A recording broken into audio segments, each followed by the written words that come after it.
Eu imigrei para o Canadá direto e fazendo tudo sozinho. Não paguei consultoria, não precisei enviar documentação extra, eu passei direto. No vídeo anterior eu te mostrei quanto custa emigrar direto para o Canadá, já como residente permanente. Agora é hora de ver se, para começo de história, você tem chances de ser convidado pelo governo. Será que você é elegível? Será que você já tem ou pode ter uma pontuação competitiva? Se você quer saber quais são as suas chances de migrar direto para o Canadá, simbora! Se você é um brasileiro médio que não tem nenhum laço com o Canadá, que não tem família morando no Canadá, o seu melhor canal de imigração, se não o único, vai ser o Express Entry, especialmente a stream chamada Federal Skilled Worker. O Express Entry, ele é tipo um concurso. Os aprovados vão receber do governo canadense um convite para migrar. Só que, em vez de ser uma nota na prova, o que vai contar agora pro Express Entry é o seu perfil profissional e pessoal. E esse concursão, que é o Express Entry, ele fica mais difícil a cada ano. Por dois motivos. Primeiro, o governo canadense está elevando a barra a cada ano que passa, a cada nova temporada. E segundo, idade conta bastante. E até onde eu saiba, você ainda não achou um jeito de ficar mais novo com o passar dos tempos, certo? Se você tem entre 20 e 29 anos, a sua nota de partida vai ser 100 pontos. Mas a partir dos 30, você começa a perder pontos a cada ano. 37 anos vão te dar 60 pontos de partida, que é 40 pontos a menos da juventude. O tempo passa, o tempo voa, e a poupança Boomeridos continua boa, mas você não. Você vai ter que correr atrás de prejuízo. Esses 40 pontos, só pra você ter ideia, eles podem ser a diferença entre estar muito longe de ser chamado e ser chamado com tranquilidade. O Express Entry, como um concursão gigantesco, ele tem 3 módulos, aos quais você vai concorrer se você for elegível para cada um. Tem a Canadian Experience Class, que é para aqueles que já têm experiência canadense, que já moraram no Canadá, etc. Tem o Federal Skilled Worker, que é o trabalhador qualificado, que geralmente, mas não somente, é aquela galera do escritório, ou trabalhador autônomo, escritório, consultório, afins. E tem o Federal Skilled Trades, que aqui no Canadá são, cara, eu não sei como qualificar, mas é como se fosse no Brasil, o prestador de serviços, né? Que aqui é muito regulamentado, é muito regulado e paga muito bem. Não é como no Brasil, que geralmente é um subemprego. Como a maioria das pessoas que está vendo esse vídeo agora não tem uma experiência no Canadá, não tem nenhum familiar morando no Canadá e não tem uma certificação que é necessária para o Federal Skilled Trades, o nosso foco vai ser no Federal Skilled Workers. E para ser elegível para o Federal Skilled Worker, para sequer ser considerado, você precisa atender alguns critérios de idioma, histórico profissional, histórico educacional e somar 67 de um total de 100 pontos no que eles chamam de fatores de seleção. Com relação ao idioma, vamos pensar em inglês e francês, obviamente. Em inglês você precisa ter um CLB 7 e francês você precisa ter um NCLC 7. Mas o que diabos é CLB, NCLC? Isso são os formatos padrões que o governo canadense usa. Mais importante do que saber isso é saber as notas que você vai precisar tirar nas provas. IELTS, TEF, TCL, a nota que você vai precisar para alcançar um CLB ou um NCLC 7. E essas notas você acha nesta página, que, mais uma vez, é oficial e tem tudo que você precisa para fazer a sua própria pesquisa. Depois do idioma, agora vamos para o segundo critério de elegibilidade, que é a experiência profissional. Tem que atender a alguns requisitos. Primeiro, tem que ser remunerada. Você tem que ser capaz de comprovar por meio de documentos emitidos pelo empregador. Tem que ter sido acumulada nos últimos 10 anos. Você tem que ter exercido por 1 ano contínuo. O emprego tem que estar qualificado como Tier 0, 1, 2 ou 3. Essa sopa de letrinhas é chata, eu sei, mas todo aspirante a imigrante tem que saber. NOC, Tier, NCLC, CLB, FSW, um monte de coisa. Faz parte, pessoal. Segue o jogo. A educação, ela meio que deriva da tua experiência profissional, porque elas duas têm que fazer sentido. A educação tem que estar associada à experiência que você teve. Aí você vai entregar para o governo canadense o diploma, transcrição do seu histórico escolar e o ECA, que é o Education Credential Assessment, que é basicamente para dizer que, cara, o seu curso no Brasil equivale a que tipo de curso no Canadá. Todos os detalhes eu te mandei nesse vídeo. Então, se você quer ir a fundo nos documentos, dá uma olhada nesse vídeo que eu fiz. Os fatores de seleção são 6. De novo, você tem que fazer 67 pontos. Quais são eles? Idioma, educação, experiência profissional, a sua idade, ter ou não ter uma job offer e quesitos de adaptabilidade. Idiomas podem te dar um total de 28 pontos. Lembrando que você precisa fazer 67, tá? Então, quanto maior for o seu CLB, maior a sua pontuação. CLB 7 vai te dar 16, CLB 8 vai te dar 20 pontos, CLB 9 ou superior vai te dar 24 e uma segunda língua vai te dar mais 4. Educação vão te dar mais 25, dependendo do nível de graduação que você tiver. Por exemplo, um técnico de 1 ano, um curso técnico de 1 ano vai te dar 15 pontos, de 2 anos, 19. Um bacharelado vai te dar 21 pontos, 2 diplomas, 22. Um mestrado vai te dar 23 pontos, um PhD vai te dar 25 pontos. Experiência profissional vai te dar um total de 15 pontos, pode te dar um total de 15 pontos. 1 ano de experiência te dá 9, 2 a 3 anos, 11 pontos, 4 a 5 anos, 13 pontos, 6 ou mais anos de experiência profissional, 15 pontos. Fator 4 de 6, idade. De 18 a 35 anos, você vai ganhar 12 pontos. Depois você perde 1 ponto por ano, basicamente. É um máximo de 12, portanto. Então, só um pequeno recap que a gente precisa somar 67 pontos. O idioma vai te dar 28 no máximo, educação 25 no máximo, experiência profissional vai te dar 15 pontos, idade vai te dar 12, uma job offer, uma oferta de emprego vai te dar 10 pontos. Ela tem que ser uma oferta de emprego de 1 ano ou mais, tem que ser remunerada, tem que ser o tier 0 a 3, como eu já falei, e o empregador tem que ter o que eles chamam de LMIA, que é Labor Market Impact Assessment, é uma parada do governo federal. O último fator de seleção é a adaptabilidade, que tem a ver com coisas que sejam transversais ou complementares no seu perfil. Por exemplo, se o seu spouse, né, o seu parceiro, ou sua parceira, tiver um CLB 4, você vai ganhar 5 pontos. A adaptabilidade pode estar 10 no máximo, tá? Então, resumindo, 10 pontos de adaptabilidade, 10 pontos de job offer. E o grosso, que é o que importa, que é o que a maioria vai somar, né? Idade, 12 pontos, experiência profissional, 15, educação, 25, idioma, 28. Se você tiver, somar 67 pontos nos fatores de seleção, se você tiver uma graduação que atenda aos requisitos que eu falei, se você tiver uma experiência profissional que atenda aos requisitos que eu falei, e se o seu nível do idioma também for CLB 7 ou NCLC 7, se você atender isso tudo, aí sim você vai entrar no jogo. Não quer dizer que você vai ser convidado, você vai entrar no jogo, esse é o ponto de partida. Beleza? Vamos ver agora como é que você pode somar pontos e como é que você pode, aí sim, ganhar o jogo. Se você for elegível, ou quando você for elegível, certo? Vamos manter a positividade em alta aí. Você vai abrir um perfil no Express Entry e a partir do momento que você submeter alguns documentos, você vai estar concorrendo. E aí o governo te chama em rodadas. Varia muito a frequência de rodadas. Tem mês que vai ter 2, tem mês que vai ter 6. Mas é basicamente uma por semana. São geralmente 3 tipos de rodadas. O governo chama pessoas por categorias, de acordo com o que o governo tem de prioridade, né? Então, por exemplo, pessoas que falam francês, pessoas que atuam em áreas em demanda, como TI, saúde, etc. O segundo tipo de rodada consiste dos programas que eu já falei, então Canadian Express Class, Federal Skilled Workers, etc. E o terceiro tipo de rodadas, ele vai chamar as pessoas mais bem classificadas de todo o pool de candidatos. Neste site você vai ver todo o histórico, vai ter todos os detalhes sobre os Rounds of Invitations, né, as rodadas de convite e muito mais, né? Todos os detalhes sobre periodicidade, sobre qual rodada foi, quantos foram chamados, nota principal, nota de corte, um monte de coisa que eu me inspirei, que eu estudei para fazer esse vídeo, que você vai estudar para fazer a sua pesquisa.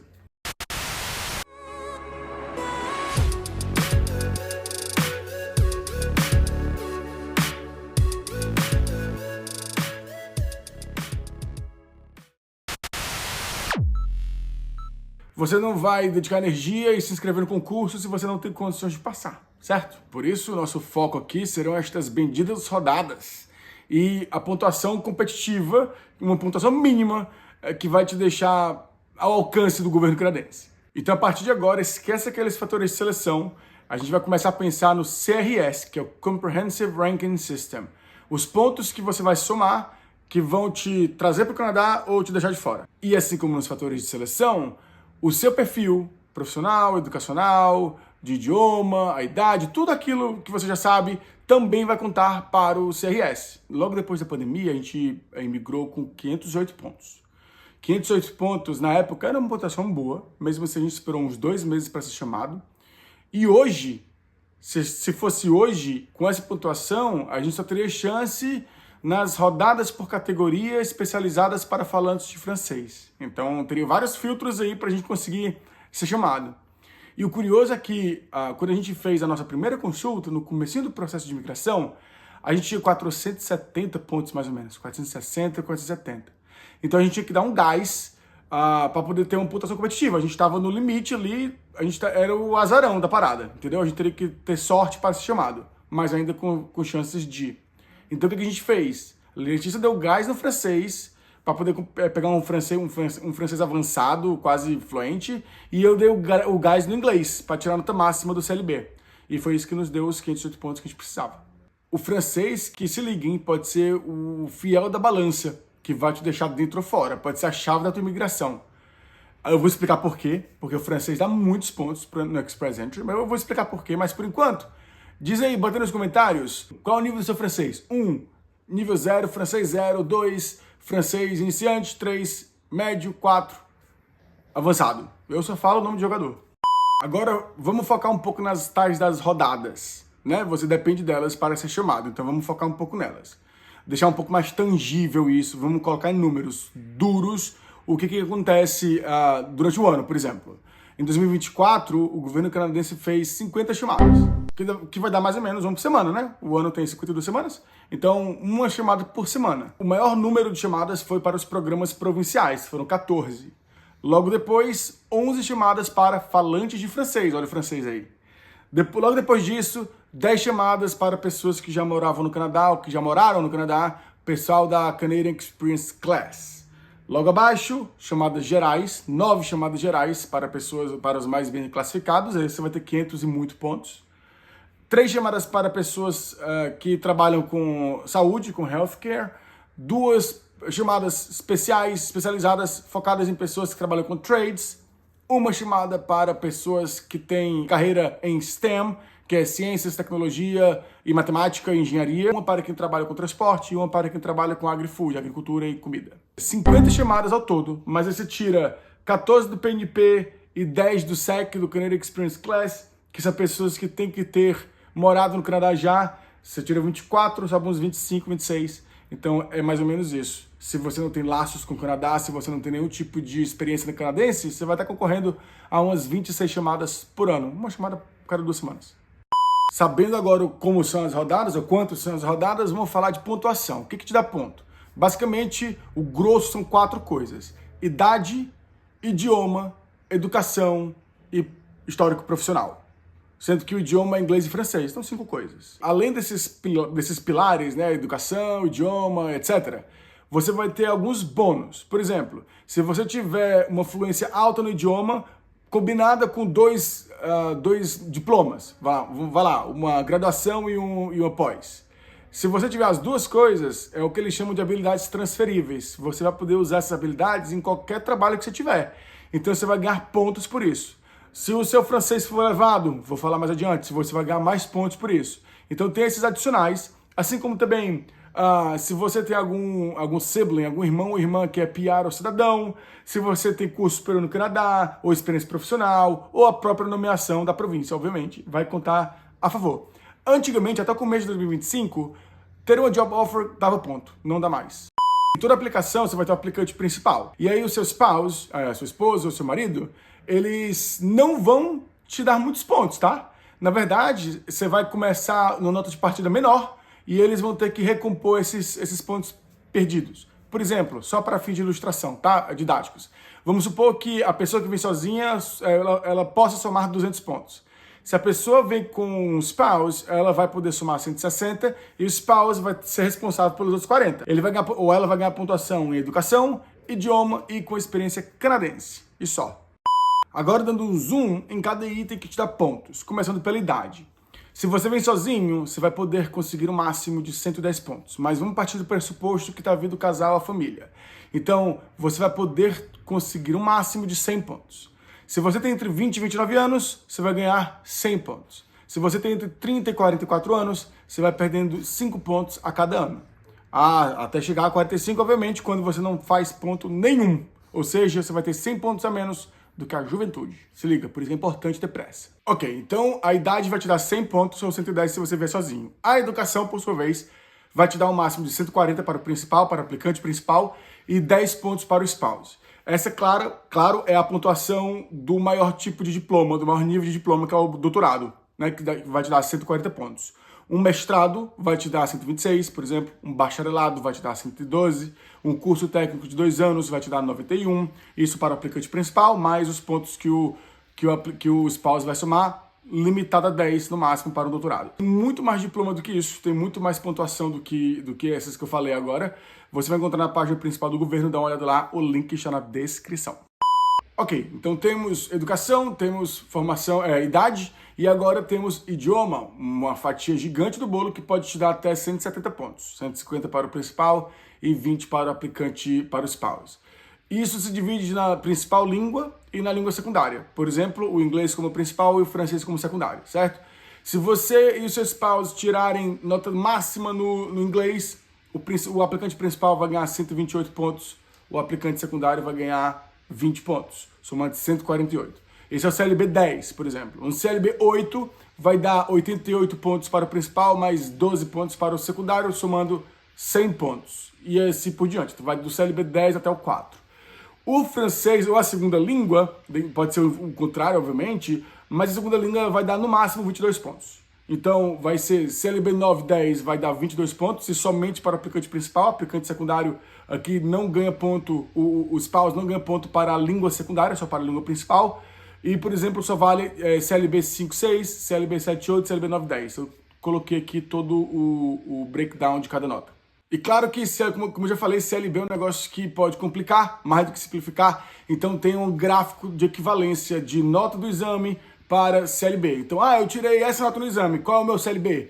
Dá uma olhada nesse gráfico, é super, super útil. Agora, sobre a sua experiência profissional, muito mais do que um detalhe importante. É vital que você tenha um CLB 7 no idioma, porque sem ele você não ganha nada pela sua experiência profissional estrangeira, no Brasil, por exemplo. Mas se você tem uma experiência profissional e você tem um CLB 7, você pode ganhar 50 pontos. Nessa conta, a tua nota máxima no inglês ou no francês, o que você escolher como primeira língua, pode fazer muita diferença. Vai ser a diferença entre você ter um teto de 25 pontos ou um teto de 50. Se você gabaritar o inglês, certo? Ou chegar perto de gabaritar o inglês, não é acertar tudo, certo? É ficar no CLB 10 no nível máximo, no percentil superior. Se você fizer isso e tiver 1, 2 ou 3 anos, vamos lá, 3 anos de experiência profissional, você vai ganhar 50 pontos e vai ganhar mais pontos pela combinação que eu já falei, de experiência de graduação, formação acadêmica, mais a fluência no idioma. Então, esses são como se fossem boosts, turbos, que vão fazer a sua pontuação subir muito. Se você tiver um inglês ou um francês elevadíssimo e você tiver uma experiência profissional ou uma graduação bacana. E aí tem mais os extras, os bônus. Por exemplo, se você tiver um irmão ou irmã no Canadá, um sibling, você vai ganhar 30 pontos, 15 pontos. Se você for bilíngue, você vai ganhar ainda mais pontos, além dos pontos do francês e dos pontos do inglês. Então vai só somando, vai só acumulando. Por isso que eu acho super importante focar no francês agora, se você não tiver. E se você puder conseguir um segundo diploma, nem que seja um diploma de 1 ou 2 anos, ajuda. Agora, entoando o nosso mantra, você já sabe, nesta página do governo canadense tem todas as informações que você precisa e muito mais. Eu posso cometer erros, você não pode. As mudanças acontecem o tempo todo, a lei é viva, tudo vivo, a regra é viva, então fique de olho. Eu não vou entrar muito no foco dos pontos que você vai ganhar se você tiver uma experiência canadense, porque eu sei que não é o foco de muita gente, da maioria esmagadora das pessoas que estão neste momento vendo esse vídeo. Mas, por exemplo, se você tiver uma formação acadêmica canadense, uma experiência profissional canadense, você pode ganhar mais do que 100 pontos. Todos esses detalhes dos pontos que a gente vem falando até agora, eles vão ser importantes para você ter uma ideia da dimensão, da importância que é cada fator no seu perfil. Por exemplo, o quão importante é você ter uma nota alta nos testes de idioma e o quão importante é você combinar isso com uma formação acadêmica ou até 2. Mas, pensando de uma forma pragmática, você tem que ir nesta ferramenta do governo, mais uma vez, ferramenta oficial. O governo canadense te ajuda a calcular quantos pontos você tem, ou quantos pontos estão ao seu alcance. Você vai alimentar a besta, preencher, escolher aqui as caixas combo, as opções, e você vai ter o resultado no final. O que eu fiz? Eu sabia, por exemplo, que eu estava ao meu alcance ter um CLB 10 no inglês. Apesar de, naquela época, estar com nível 7, por exemplo. Então, eu simulei estando com CLB 10. Aí eu vi, beleza, se eu fizer isso, dá certo, então eu vou fazer isso. Eu super recomendo que você faça isso, porque isso vai te dar, obviamente, um gás E isso vai te dar uma perspectiva mais realista. Porque, por exemplo, se você hoje está com 400 pontos e você fez uma simulação máxima, cara, o que está dentro do meu alcance, o que eu consigo, o que é factível eu conseguir, você conseguiu 450 pontos ou até menos, aí vale a pena pensar no plano B, vir como temporário para depois perseguir o PA. Tô te empolgando ou tô colocando água no chope? De qualquer forma, eu espero que eu esteja te ajudando, certo? Essa é a ideia desse canal, ser realista e trazer a melhor informação para você fazer o seu plano, né? Cada família tem a sua própria realidade, então eu espero estar contribuindo para a sua tomada de decisão. Se eu dá o joinha 3 em 1. Ele é bom para ti porque você vai receber conteúdo parecido. Ele é bom para mim porque ajuda a continuar fazendo sentido, fazer vídeos para esse canal e ajuda outras pessoas, ajuda o próximo que vai receber também conteúdos bons como esse. É de graça, dá like ainda, então dá um like, se inscreve se você for do tipo, ativa o sininho se você for do tipo e segue o jogo. Se você for como eu, você ignorou solenemente meu outro pedido. Então, eu vou te dar 3 segundos para 2 toques na tela e um joinha maroto. Beleza? 3 segundos. É de graça.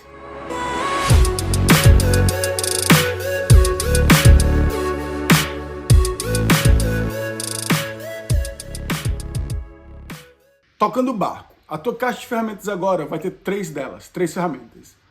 Como calcular a sua nota, quais documentos que você precisa e como funciona e quanto tempo leva mais ou menos a sua candidatura, certo? Falta uma quarta ferramenta, a quarta perna dessa cadeira, que é o quê? A nota que você vai buscar. O que é uma nota competitiva? Em 2024 foram 50 chamadas e eu destrinchei cada uma delas para te dar 2 coisas. Mastigando tudo na sua boquinha, que nojo, mas enfim, você entendeu. Quais são as coisas que eu vou te dar agora? A nota mediana de cada chamada, ou seja, aquela nota do meio que tem o mesmo número de notas superiores ao de notas inferiores. E a segunda coisa que eu vou te dar, qual é a nota mínima, a nota de corte de cada chamada. Vamos começar pelas chamadas que são destinadas a pessoas que já moraram ou que têm algum vínculo com o Canadá. Então, naturalmente, a pontuação vai ser mais elevada, não se assuste. Mas o PNP, que é o Programa Provincial, teve a nota mediana, foram 14 chamadas em 2024, teve a nota mediana de 716 pontos, a mínima de 663. O Canadian Express Class vai ter uma mediana de 519 e uma mínima de 507. Se você não é uma pessoa, se você nunca teve vínculo com o Canadá, mas você fala francês, você achou a mina. Você é uma pessoa agraciada pelo cosmos. Por quê? Pelo governo canadense. Por quê? Você vai precisar de 336 pontos, pelo menos. Foi a mínima. Teve gente chegando no Canadá. Almas penadas. Criaturas homo sapiens que chegaram no Canadá com 336 pontos, porque falavam francês. A mediana também é baixa, 410 pontos. É a mediana, é a nota do meio. Então, se você fizer uns 410, 420 pontos, cara, muito provavelmente você vai chegar aqui, certo? E um detalhe, até março de 2025, o governo canadense dava 50 pontos para quem tinha job offer, para quem tinha uma oferta de emprego. Então, imagino que muita gente vai ter uma pontuação menor do que teria, certo? O que é bom para você. Agora, se você não fala francês, se você nunca morou no Canadá, se você é uma pessoa muito especial aos olhos da sua mamãe, mas uma pessoa muito regular como eu sou, aos olhos de todo mundo, especialmente aos olhos do governo canadense, que é o que importa, você vai concorrer nas chamadas gerais. Foram 9 em 2024, a pontuação é alta, não vou mentir. A mediana é 535 pontos e a média 524 pontos. Além dessas chamadas, teve as menores, né? Por exemplo, healthcare, pessoas que trabalham com saúde. Foram só 3 chamadas em 2024, então não tem uma mediana, tem um mínimo. A nota mínima foi 422 pontos. Eu não fui atrás das notas porque teve mais 2 de trade, teve uma de STEM, teve uma de transportes e teve mais uma de agri-food. Você vai atrás no seu tempo aí. Mistura tudo e faz um caldo. Tarek, me dá aí em 2 frases ou menos o que é uma pontuação competitiva. Tá bom. Se você fala francês, 400 pontos. Se você não fala, mira nos 530. De qualquer forma, 2 coisas você precisa ter. Um idioma, um inglês tinindo, e um francês pelo menos intermediário 1, vai lá, para você ter uma combinação que vai te catapultar lá para cima. Me diz quantos pontos você tem e quantos pontos você acha que dá para chegar. Me pergunta, comenta, usa a gente aqui como gás, como estímulo, vamos conversar. Quanto mais você mantiver esse assunto na sua cabeça, mais empolgação você vai ter, você vai ver. É um ciclo virtuoso. Você não pediu, mas você tá aqui até agora, então eu vou te dar mais 2 dicas de graça. Dica 1. Usa as páginas que eu te dei e fica de olho nas chamadas de 2025. Quantas chamadas de cada categoria, qual a nota mínima. Fica de olho para você saber se você é um candidato viável em tempo real. A gente, quando migrou, 470, 490 pontos, 490 pontos era uma pontuação que te traria para o Canadá. Hoje, só te traria para o Canadá pelo francês. Então, a gente que veio para cá com 508 pontos, se a gente esperasse 2 anos a mais, a gente teria 10 pontos a menos, então a gente teria 498 pontos, só conseguiria vir para cá pelo francês. Então, restringiria muito a nossa capilaridade, certo? Então, sai da moita, levanta a busanfa da cadeira e vai furar com as ferramentas que eu te dei. Segunda dica, o pool de candidatos. Como que está a pirâmide dos candidatos? Né? Vai estudar a concorrência. Por exemplo, e isso é mais um indicativo de como as coisas estão piorando para o seu lado, quanto mais o tempo passa.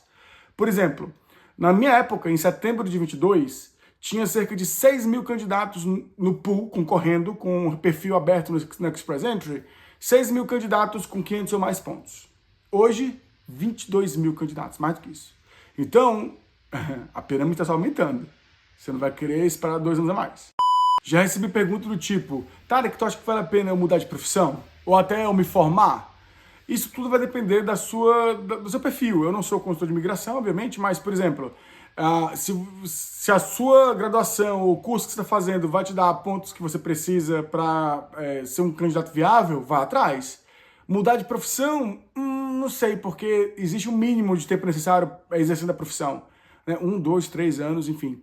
Então você vai ter que estudar para ver se vale a pena, fazer os cálculos. Cara, para eu fazer isso, vai ter que tomar 2 anos da minha vida. Se eu tomar 2 anos da minha vida, eu vou perder 10 pontos pela idade, a não ser que seja a juventude aí, né? Mas você vai ter que ver o toma lá da cá. Né? O plus minus no basquete, o pessoal usa muito isso, né? Então, se o saldo é positivo, pô, vá atrás. Se não, qual o ponto? Qual o sentido? A partir do momento que você decidir que você vai migrar, ou que você quer migrar, seja porque você já tem a pontuação, ou porque ela está no seu alcance, o ideal é que você abra logo o perfil no Express Entry. Simplesmente porque a anterioridade é um critério de desempate. Então, se você alcançou a nota de corte, a nota mínima, junto com você vai ter outras pessoas, certo? Que conseguiram 336 pontos, por exemplo, do francês. Então, vai ser chamado aquele que tiver que tiver o perfil há mais tempo. E se liga, para abrir um perfil, você vai depender de coisas que tem o seu próprio tempo. Por exemplo, não é todo dia que você vai poder fazer uma prova do IELTS ou do TOEFL. Elas ocorrem, eu acho, que a cada mês ou coisa do tipo. Então, se planeja muito, dá uma olhada no perfil do Express Entry, o que documentos você vai ter que enviar de pronto para você correr atrás do prejuízo. Você decidiu, vai migrar, tá abrindo o seu perfil no Express Entry. Então, o meu próximo vídeo vai ser super interessante para você não pode perder. Por quê? Eu vou te ensinar a fazer a aplicação perfeita, para você não precisar reenviar os documentos para o governo canadense e para que você não precise gastar tubos e tubos de dinheiro. Se você está no futuro, você já pode procurar esse vídeo. Se não, ele vai ficar pronto daqui a 1 semana ou 2 semanas. Dá uma olhada neste outro vídeo que eu falo sobre os custos do Express Entry. Uma grana considerável você vai precisar mostrar que tem para o governo canadense e outra talagada bem grande você vai ter que gastar efetivamente durante o seu processo. Se você está fazendo o seu planejamento financeiro, parabéns por isso. Clique aí e segue o jogo.